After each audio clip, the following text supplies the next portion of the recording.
종교시설의 고유 목적 사업에 대한 해석이 그동안은 예배와 포교 등에 국한돼 왔는데 최근 그 해석을 확대한 법원의 판결이 나왔습니다.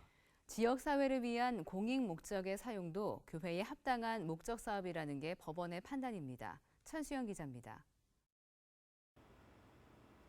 서울 동대문구에 있는 용두동 감리교회는 지난 2013년 관할구청으로부터 2007년 선교관 구입 당시 면제받았던 취등록세와 재산세 등 2억 5천만 원의 세금을 추징당했습니다. 해당 건물 2층과 3층에서는 평일을 이용해 구청으로부터 위탁받은 독서실의 방과 후 학교 프로그램과 주민들을 위한 탁구 교실을 진행했는데 종교의 고유 목적 사업에 해당하지 않는다며 이에 대해 과세한 겁니다.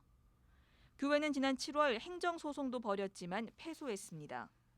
그런데 2심 판결은 달랐습니다.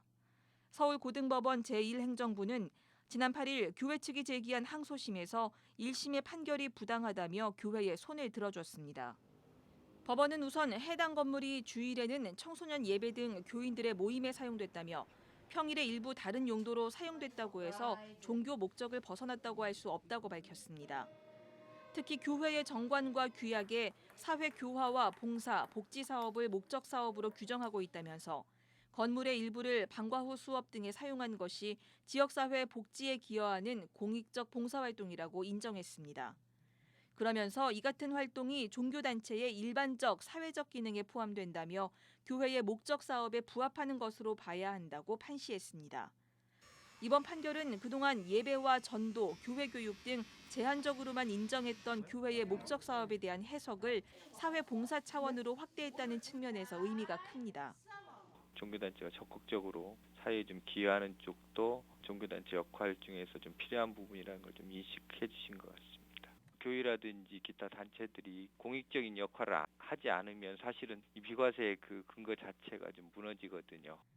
법원은 구청 측의 요청으로 지역 주민을 위해 교회가 공간을 제공한 것임을 언급하면서 이를 비과세 대상에서 제외하는 건 교회에 대한 신뢰를 저버리는 결과라고 밝혀 과세 당국의 지나친 법 적용에 무리가 있음을 지적했습니다.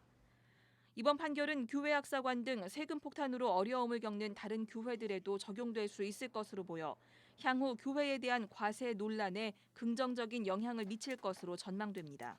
CBS 뉴스 천수연입니다.